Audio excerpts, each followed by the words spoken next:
Messenger International ներկայացնում է Տիրոջ երկյուղը դասընթացը, որը բաղկացած է 8 մասից։ Այն փոխանցում է իմաստության, գիտության և Աստծո հետ մտերմության գանձերը։ Բարի գալուստ Տիրոջ երկյուղը դասընթաց։ Դաս առաջինում Ջոնը խոսում է Աստծո խոստումները ստանալու բանալիի մասին և ցույց է տալիս տարբերությունը Տիրոջ երկյուղի և Աստծուց սարսափելու միջև։ Եկեք գոհանանք Աստծուց, ամեն, ալելույա, շնորհակալություն Տեր, անչափ շնորհակալություն, Հայր Հիսուսի անունով շնորհակալություն, նախ և առաջ քո զավակները լինելու արտոնության համար, դու կարող էիր մեզ տրուկներ դարձնել և դա հրաշալի կլիներ, բայց դու անվանեցիր մեզ Աստծո որդիներ և դուստր Հիսուս Քրիստոսում, այնպես որ այս առավոտ Սուրբ Հոգի մենք խնդրում ենք, որ դու բառացիորեն ներխուժես այս սրբարանը, որ ոչ միայն ներխուժես այս սրբարանը, այլ նույնպես յուրաքանչյուր տուն, գրասենյակ և ննջասենյակ, որտեղ դիտում են այս դասընթացը, և ես խնդրում եմ Տեր, որ ոչ միայն քո խոսքը հռչակվի, այլ նույնպես Տիրոջ երկյուղի հոգին ներկա լինի։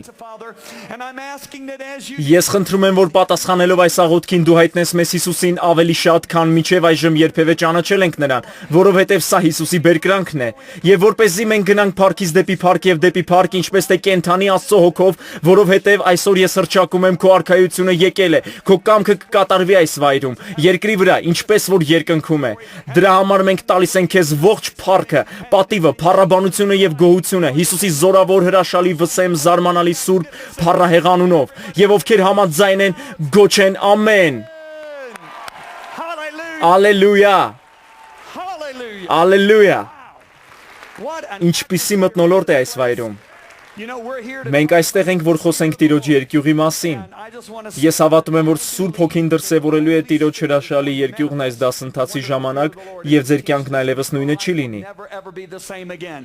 Կարող եք հավատալ դրան, այդ դեպքում կարող եք նստել եւ եկեք անցնենք մեր թեմային։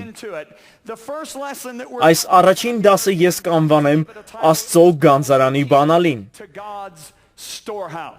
Ես հիշում եմ, որ Լիզան եւ ես սկսեցինք ճանապարհորդել 1990 թվականին։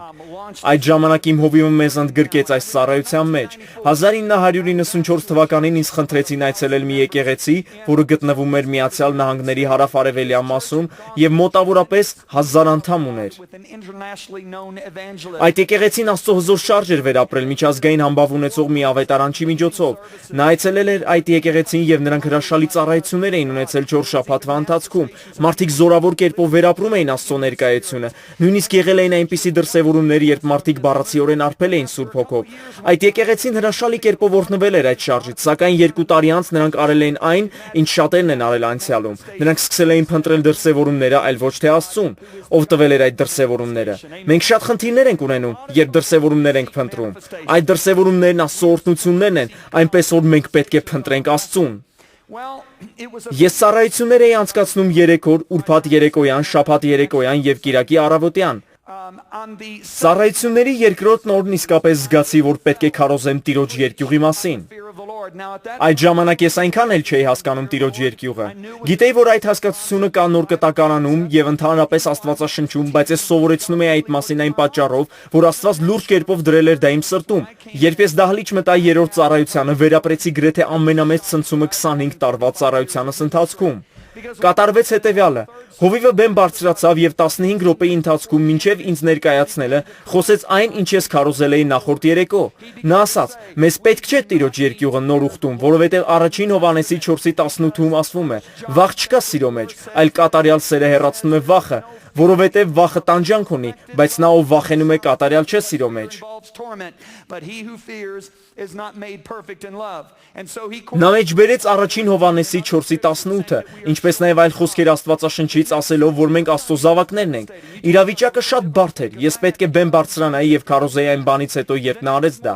Հաջորդ առավոտ ես արթնացա, գնացի հեռու մի վայր եւ սկսեցի աղաղակել Աստծուն։ Աստված, ակնհայտ է, որ ես ինչ-որ բան չեմ հասկացել, ինչ-որ շատ սխալ բան եմ արել քո եկեղեցում, ես կոտրված էի այդ պատճառով, սկսեցի փնտրել Տիրոջն ու ասել, Աստված, որն էր իմ սխալն այդ երեկո, երբ քարոզում էի Տիրոջ երկյուղի մասին։ Ինչ սխալ բան եմ ասել։ Ես աղաղակում էի հոգուս խորքից։ Չեմ կարծում, որ կարող եմ հիշել մեկ այլ դեպք իմ կյանքում, երբ ողջ սրտով աղաղակում էի Աստծուն ասելով. Աստված, խնդրում եմ, ուղղիր ինձ, ցույց տուր, թե ինչ սխալ եմ գործել։ Ես գիտեի, որ Եբրայեցիների 12-ում ասվում է, որ Աստված խրատում է նրանց, ում սիրում է, եւ մենք հասկանում ենք, որ Տիրոջ զավակներն ենք, երբ ընդունում ենք նրա խրատը։ 30 րոպե տևող աղոթքից հետո կարծես չէի զգում Աստծո խրատող ներկայությունը։ Ես զգացի Տիրոջ հաճությունը եւ հանկարծ հասկացա, պարզում է Տիրոջ երկյուղը բերկրանք է պատճառում Աստծուն։ Այդ առավոտ այնպիսի աղաղակ բարձրացավ իմ սրտից, ես բառացիորեն գոչեցի, բայց դա գալիս էր այստեղից։ Ես ասեցի, ես ցանկանում եմ ճանաչել Տիրոջ երկյուղը։ Այդ պահին Աստված հայտնեց ինձ Տիրոջ երկյուղը։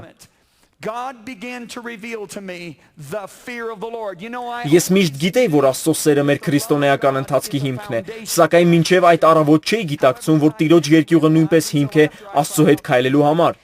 Եսայի 33-ի 5-րդ եւ 6-րդ խոսքերում գրված է. Ես կարդում եմ New International թարգմանությունից.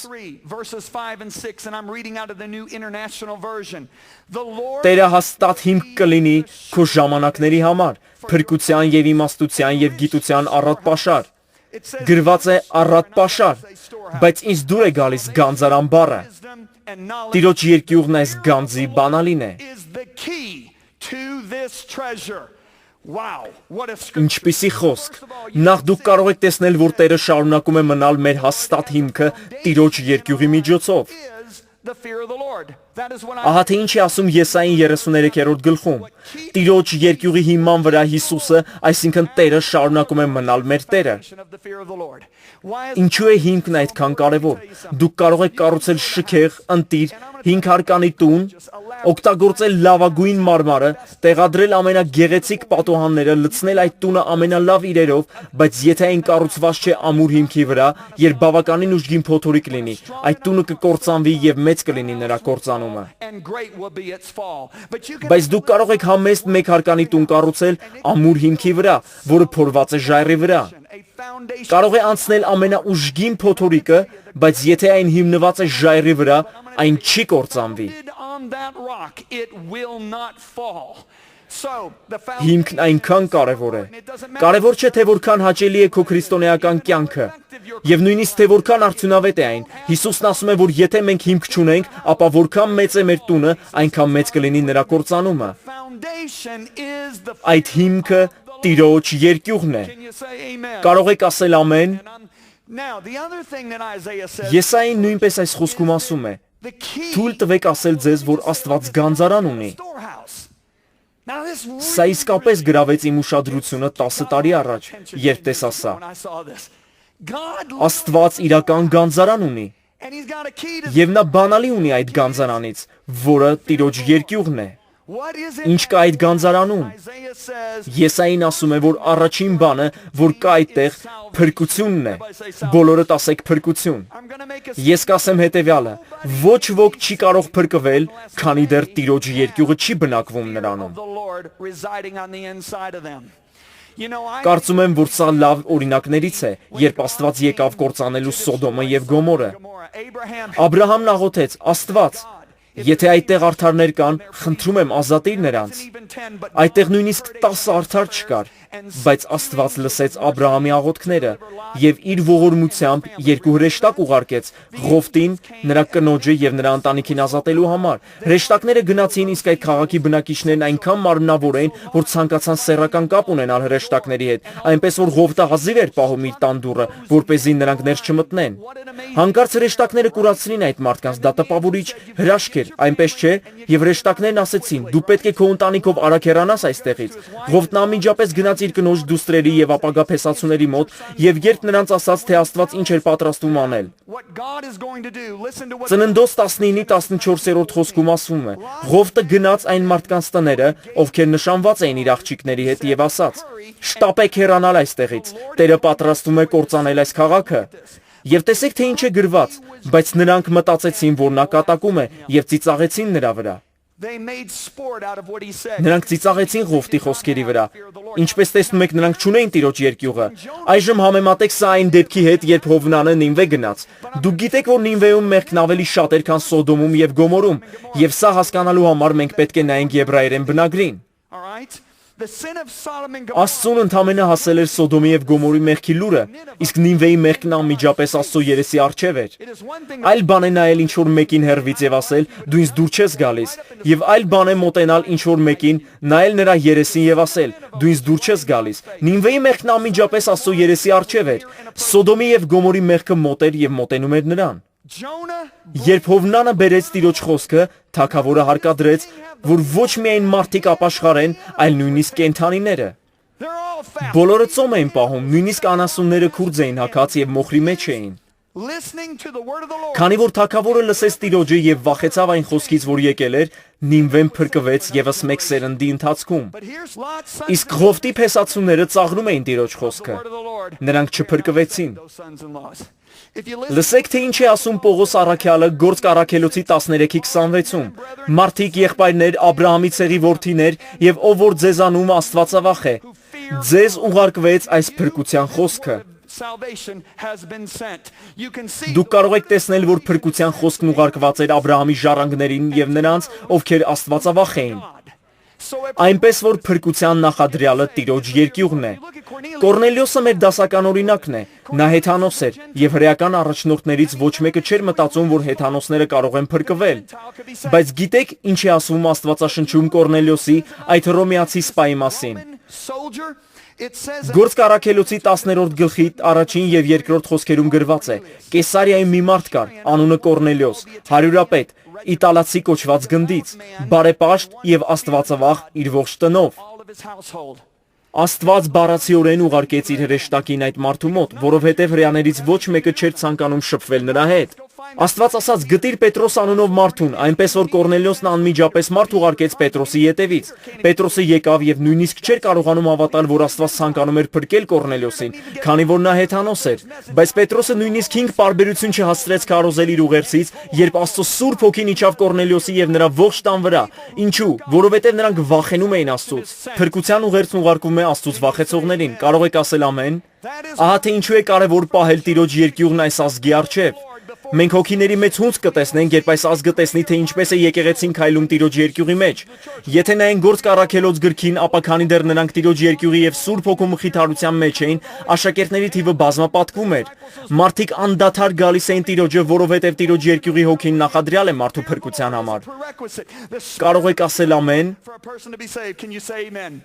Տիրոջ երկյուղն Աստծո գանձարանի բանալին է։ Երկրորդ բանը, որ Աստված պահում է այդտեղ իմաստությունն է։ Բոլորդ ասեք իմաստություն։ 111-րդ Սաղմոսի 10-րդ խոսքում եւ Առակաց 9-րդ գլխի 10-րդ խոսքում գրված է նույն բանը։ Իմաստության սկիզբը, բոլորդ ասեք սկիզբը։ Գոչեք դա ինձ համար, Տիրոջ երկյուղն է։ Այլ խոսքերով ինչ է նշանակում սկիզբը, այն իմաստության բանալին է։ Այնպես որ ուշադիր լսեք ինձ։ Ցույց տվեք մի քրիստոնյայի, ով չի վախենում Աստծուց, եւ ես ցույց կտամ ձեզ մի քրիստոնյայի, ով իմաստություն չունի։ Դուք հիշում եք 10 կույսերի առակը։ 5-ը իմաստուն էին, իսկ 5-ը հիմար։ Բոլորն էլ կույս էին, բոլորն էլ լույս ունեին, ինչը խոսում է փրկության մասին։ Նրանցից 5-ը վախենում էին Աստծուց, իսկ 5-ը ոչ։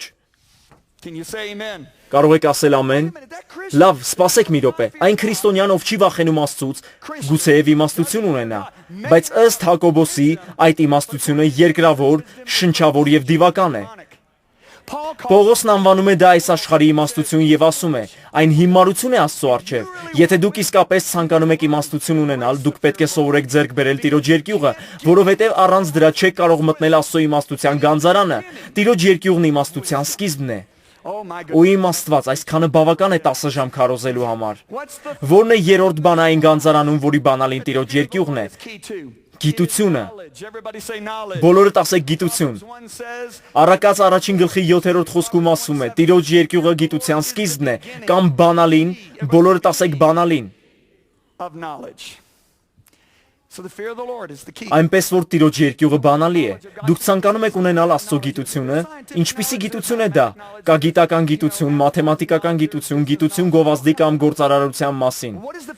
Կան ամեն տեսակի գիտություններ, բայց ինչպիսի գիտության սկիզբն է Տիրոջ երկյուղը։ Պատասխանն Առակաց 2-5 խոսքում է։ Այն ժամանակ կհասկանաս Տիրոջ երկյուղը եւ Աստծո գիտությունը կգտնես։ Ինչ է նշանակում Աստծո գիտությունը։ Առաջինը, դուք մտերմորեն կճանաչեք Աստծուն։ Երկրորդը, դուք կիմանաք ամեն ինչ այնպես, ինչպես որ Աստված գիտի։ Դուք կունենաք Քրիստոսի միտքը։ Այնպես որ Տիրոջ երկյուղը Քրիստոսի միտքն ունենալու բանալին է։ Տիրոջ երկյուղը բանալի է իմանալու համար, թե ինչի Աստված ցանկանում եւ ինչպես է նա տեսնում ամեն ինչ։ Կարելի է տեսնել թռչնի տեսադաշտը նրա թռիչքի բարձրությունից եւ նույնպես Աստծո տեսադաշտը։ Երբ դուք վախենում եք Աստծուց, դուք կարողանում եք նայել ամեն ինչին Աստծո տեսանկյունից։ Լավ պահ է ամեն ասելու համար։ Ամեն։ Այն եկեղեցու հովիվը, ով ուղում էր ինձ, հիմնվել էր առաջին Հովհաննեսի 4:18 խոսքի վրա։ Նա խնդրեց, որպեսզի բոլորը կարդային այն եւ մեջ բերեց այլ խոսքեր, բայց սա նրա հիմնական խոսքն է։ Վախ չկա սիրո մեջ, այլ կատարյալ սերը հեռացնում է վախը, որովհետեւ վախը տանջանք ունի, բայց նա ով վախենում է կատարյալ չէ սիրո մեջ։ Նա հաստատեց իր փաստարկը ուղղելով քարոզը, որ 5 կտակարանի մարդիկ Աստծո զավակները չէին։ Նրանք վերստին ծնված չէին։ Աստծո սերը չէր բնակվում նրանց մեջ։ Նրանք նոր արարածներ չէին։ Այնինչ նա ասում էր ճիշտ էր։ 5 կտակարանի սրբերի սրտերը եւ հոգիները դեռևս վերածնված չէին։ Որպես նոր կտակարանի հավատացյալներ, մենք վերստին ծնված ենք։ Մենք դարձել ենք Աստծո զավակներ եւ նրա սերը բնակվում է մեր ներսում։ Բայց ինչպես արդեն ասացի, նա վախի հոգին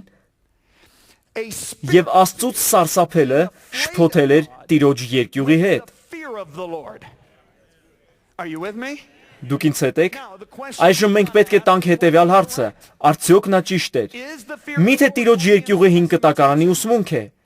Արդյոք այն վերաբերում է նոր կտակարանի հավատացյալներին։ Այն բանից հետո, երբ ես առանձին մի վայր գտա եւ աղաղակեցի Տիրոջը ասելով. շատ լավ, ես պարզապես կտեսնեմ, թե ինչ է ասում Աստված Տիրոջ երկյուղի մասին նոր կտակարանում։ Ես ցանկանում եմ իմանալ դա, որովհետեւ դա իմաստության սկիզբն է։ Այնպես որ ես նայեցի Ղուկասի 12-րդ գլխի 4 եւ 5-րդ խոսքերին, որտեղ Հիսուսն ասաց. բայց ասում եմ ձեզ իմ բարեկամների, մի վախեցեք նրանցից, որ մարմինը սպանում են եւ նրանից հետո ավելի բան չունեն, որ անեն։ Նա խոսում է մարդկանց մասին, բայց ցույց տամ ձեզ, թե ումից պետք է վախենաք։ Նրանից վախեցեք, որ սպանելուց հետո իշխանություն ունի գեհենի մեջ գցելու։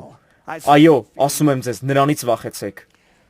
Սա ասում է Հիսուսը, ինչ որ մեկը կարող է ասել, այո, բայց Հիսուսը խոսում է 5 կտակարանի հավատացյալների հետ։ Նա չէր խոսում վերստին ծնվածների հետ։ Միգուցե այդ կարծիքը վավերական լինի, բայց ես չեմ ընդունի այն։ Այդ դեպքում եկեք անցնենք նամակներին։ Պետրոս առաքյալը առաջին Պետրոսի 2-րդ գլխի 17-րդ խոսքում գրում է. բոլորին պատվեք, եղբայրությունը սիրեք, Աստծուց վախեցեք, թագավորին պատվեք։ Պետրոսն ասում է, Աստծուց վախեցեք։ Միթե հետաքրքիր չէ, որ երկյուղը եւ պատիվն այդքան մոտ են իրար, ինչպես եւ սերը։ Այս դասի ընթացքում դուք կտեսնեք, որ չեք կարող իրականում եւ ճշմարտապես սիրել Աստծուն, քանի դեռ չեք վախենում նրանից, որովհետեւ Տիրոջ երկյուղն Աստծուն մտերմորեն ճանաչելու սկիզբն է, իսկ ինչպես դուք կարող եք սիրել ինչ որ մեկին, ում իրականում չեք ճանաչում։ Ես ճանաչում եմ շատերին, ովքեր սիրում են դերասանների, դերասանուհիների, մարզիկների, այն աստղերին, որոնց լրատվամիջոցներն ուռճացնում են։ Բայց ասում եմ ձեզ, որ եթե այդ աստղերը փողոցում հանդիպեին իրենց երկրպագուներին, ապա նույնիսկ չեն ճանաչի նրանց։ Նրանք կարող են սիրել ինչ որ բան այն մարդու մեջ, ում իրականում չեն ճանաչում։ Այնպես որ դուք կարող եք տեսնել, որ ըստ Պետրոսի Աստծո վախը եւ Աստծո սերը, ինչպես նաեւ պատիվը խիստ միայն հյուսված են։ Ինչ որ մեկը կարող է ասել, լավ, Ջոն միգուցե Պետրոսը պարզապես ձևականորեն է ասում, Աստծուց վախեցեք։ Դա գրված է ողջ Աստվածաշնչում եւ նա պարզապես օգտագործում է այդ տերմինը 5 կտակարանից։ Իրականում նա պարզապես նկատի ունի, որ պետք է խորին ակնածանքով վերաբերվել Աստծուն։ Լավ, եկեք մի փոքր առաջ գնանք։ Առաջին Պետրոսի առաջին գլխի 14-ից 17-րդ խոսքերում Պետրոսն ասում է. հնազանդ որդիների պես բոլորդ գոչեք որդիներ, այնպես որ դուք կարող եք տեսնել, որ այստեղ նա խոսում է Աստծո զավակների հետ, չնմանվելով այն ձեր տգիտության ժամանակվա առաջին ցանկություններին, այլ ձեզ կանչող Սուրբի պես դուք էլ սուրբ եղեք։ Այ քեզ արտահայտություն, սուրբ եղեք ինչպես Աստված է սուրբ, սուրբ եղեք ինչպես Աստված է սուրբ։ Այլ խոսքերով նա ասում է եղեք այնքան սուրբ, որքան Աստված է։ As God is holy, you also. In other words, he's saying you be as holy as Ահա թե ինչպիսի պահանջ է նա ներկայացնում։ That's a tall order. Ձեր բոլոր վարքերում, որովհետև գրված է. «Սուրբ եղեք, որ ես սուրբ եմ»։ Եվ եթե հայր եք կանչում, այնպես որ նա խոսում է Աստծո զավակների հետ, նրան, որ առանց աչառության դատաստան է անում ամեն մեկի գործի պես, ապա ձեր պանդխտության ժամանակը վախով վարվեք։ Սա խիստ արտահայտություն է։ Ուշադրություն դարձրեք, այստեղ նա զուգորդում է Տիրոջ երկյուղը սրբության հետ։ Պողոս առաքյալն անում է նույնը 2 Կորինթացիների 7-րդ գլխում։ Տեսեք, թե ինչ է ասում Կորինթոսի եկեղեցուն. «Սիրելիներ, մեր անձերը սրբենք հոգու եւ մարմնի ամեն պղծությունից։ Սրբությունը կատարենք Աստծո ահով»։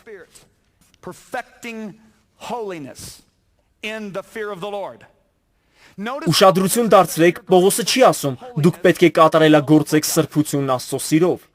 Նա ասում է սրբությունը հասունանում է Տիրոջ երկյուղով։ Լավ պահ է ամեն ասելու համար։ Թույլ տվեք ասել, թե երբ առաջին անգամ ես հասկացա սա։ 1994 թվականին շատ հայտնի մի հեռուստաավետարանիչ կար, ով բանտում էր։ Նա Ջիմ Բեքերն է։ Երիտասարդներից շատերը չեն հիշի նրան։ Ջիմ Բեքերին էր պատկանում ամենախոշոր քրիստոնեական հեռուստատեսային ցանցը ողջ աշխարհում, բայց նա բռնվեց խաբեության եւ շնության մեջ։ Կառավարությունը դատական կարգով հետապնդեց նրան փոստային խաբեությունների համար եւ բանտարկեց 5 տարով։ Մինիսոտա նահանգում իր բանտարկության առաջին տարվա ընթացքում նա ասաց. «Ջոն Հիսուսը բառացիորեն եկավ իմ բանտախուցը եւ ազատագրեց ինձ։ Ես մի գիրք էի գրել, որը կոչվում էր Հաղթանակ անապատում, եւ Ջիմը մինչեւ վերջ կարդացել էր այն։ Այնուհետև խնդրել էր իր քարտուղարին զանգարել իմ քարտուղարին եւ խնդրել էր ինձ այցելել նրան բանտում։ Ես ասացի իհարկե ես կայցելեմ նրան։ Լիզան եւ ես մեքենայով գնացինք այնտեղ, որովհետեւ այդ բանտն ընդամենը 4 ժամվա ճանապարհ էր։ Նա Ջորջիայում էր, իսկ մենք այդ ժամանակ Ֆլորիդայում էինք։ Ես հիշում եմ, երբ բանտ մտա, նա մտավ տեսակցության սենյակ, բռնեց ուսերիցս եւ երկար ժամանակ գրկած պահեց ինձ։ Վերջապես նա ասաց. «Դու ես գրել այս գիրքը, թե մեկ այլ մարդ քո անունով»։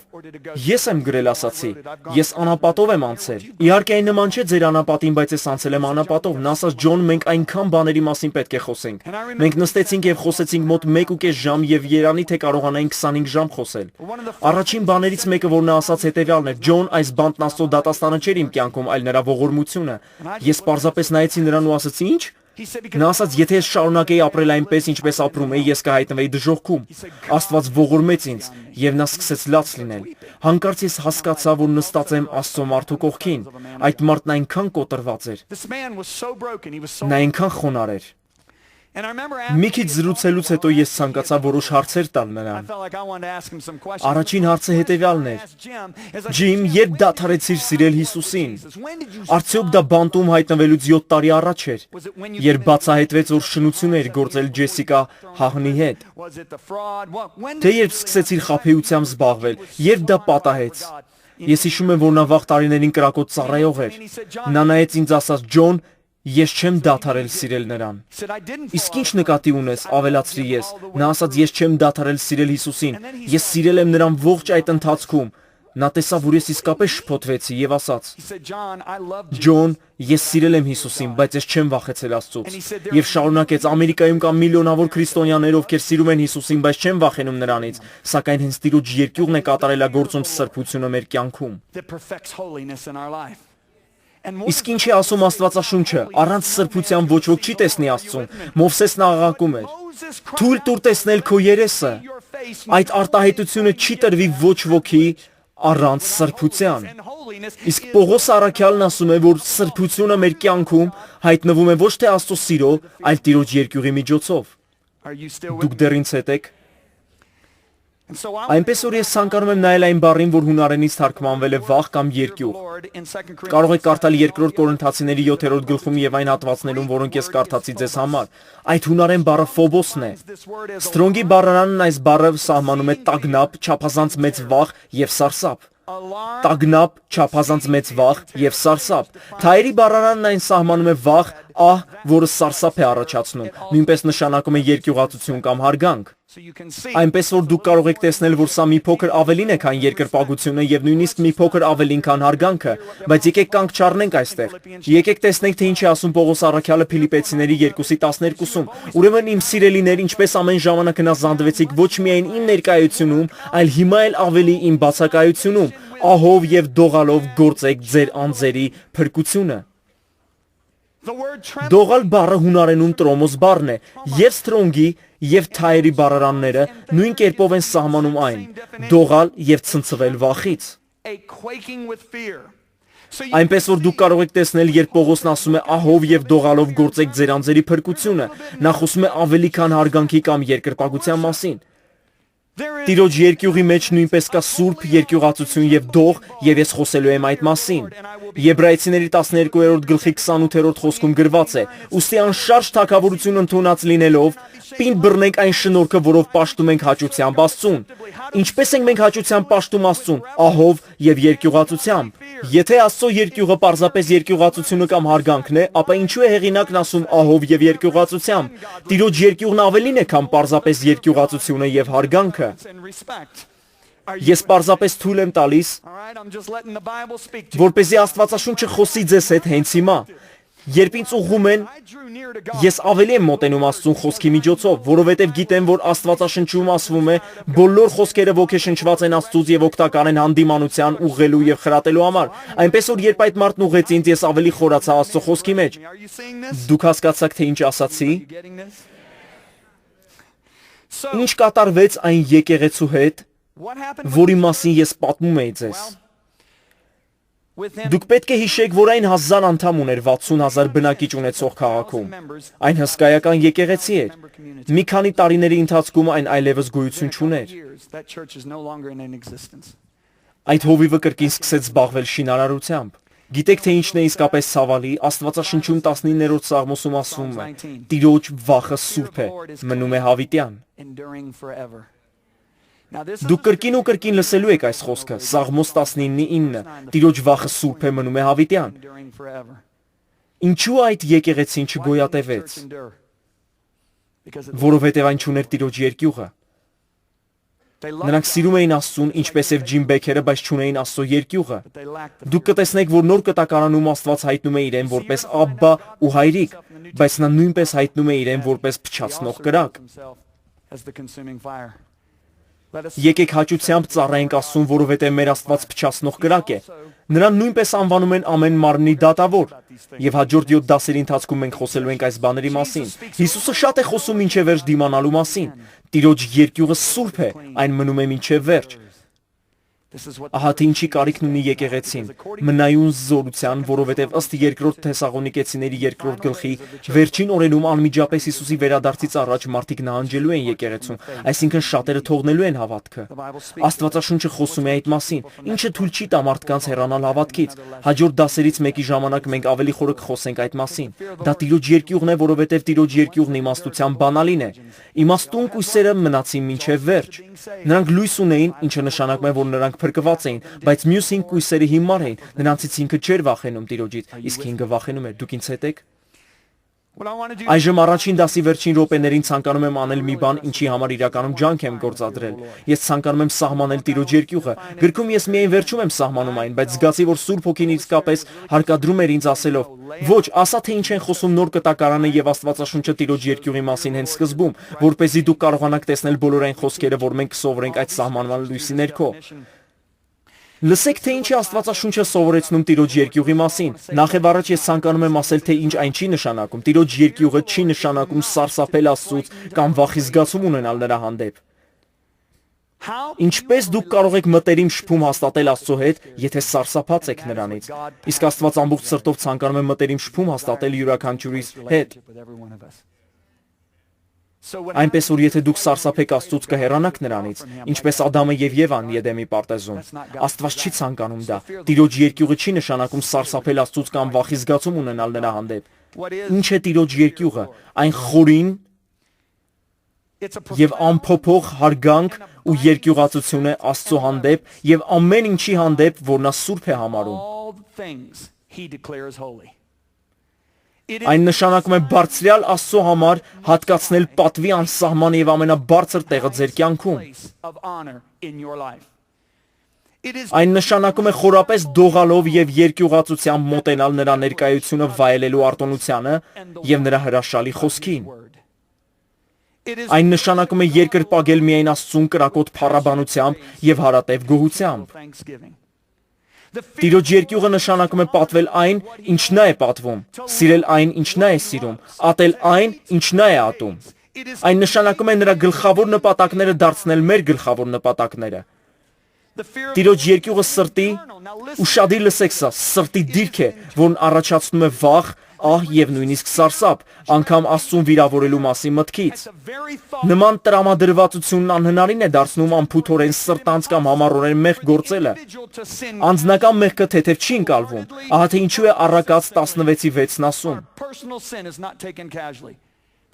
Տիրոջ վախով մարդ կհեռանա չարից։ Հաջորդը այն նշանակում է հնազանդեցնել մեր կամքը եւ ընտրել միայն նրա կամքը։ Այն մաքրող եւ սրբացնող միջոց է, որը մնում է հավիտյան։ Տիրոջ վախի մեջ չկա ոչ մի աղավաղում կամ ստություն։ Եվ վերջապես Տիրոջ երկյուղը Սուրբ Հոգու դրսևորումն է եւ Հիսուսի բերկրանքը։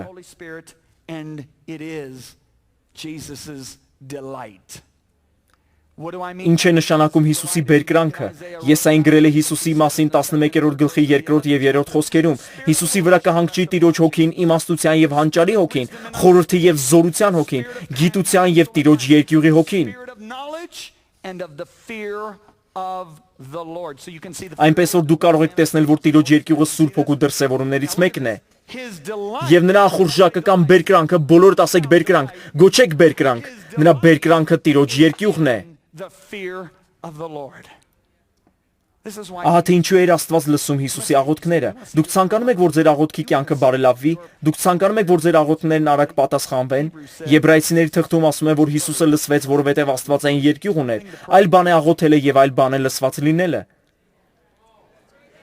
Պարզապես մտածեք այս մասին։ Տիրոջ երկյուղը նրա բերկրանքն էր, ահա թե ինչու էր Աստված լսում նրան։ Օ իմ Աստված։ Յուրաքանչյուր դասի ավարտին ես կարդալու եմ ձեզ այն հրաշալի խոստումները, որոնք տրված են Աստծուց վախեցողներին։ Տիրոջ երկյուղը կպարգևի մեզ Աստծո մեծ բարությունը։ Սաղմոս 31:19 խոսքում ասվում է. Քանի մեծ է քո բարությունը, որ պահեցիր քեզնից վախեցողների համար, եւ որ անում ես քեզ ուսացողներին, մարդկանց որդիների առջև։ Դուք մեծ բարության խոստում ունեք, եթե վախենաք Աստծուց։ Այն հրեշտակային պաշտպանություն է խոստանում։ Տիրոջ հրեշտակը բանակ է շինում նրանից վախեցողների 4 կողմով եւ փրկում է նրանց։ Սա հրաշալի խոստում է։ Տիրոջ հրեշտակը բանակ է շինում նրանից վախեցողների 4 կողմով։ Ամենից շատ ինձ դուր է գալիս 111-րդ Սաղմոսի 10-րդ խոսքը, Մեսիջ Աստվածաշնչից։ Լավ կյանքը բոլորդ գոչեք, լավ կյանքը։ Դուք կրկին ու կրկին կլսեք սա։ Լավ կյանքը սկսվում է Աստծո վախի մեջ։ Դուք ցանկանում եք լավ կյանքով ապրել, հարեք Տիրոջ երկյուղին։ Վարվիր այդպես, եւ դու կտեսնես Տիրոջ օրհնությունները։ Կտեսնվենք հաջորդ դասին։ Դաս երկրորդում մենք ուսումնասիրենք Աստվածաշնչյան այն խոսքերը, որոնք պատմում են մեր Աստծո մեծության եւ նրա զարմանալի խոստումների մասին։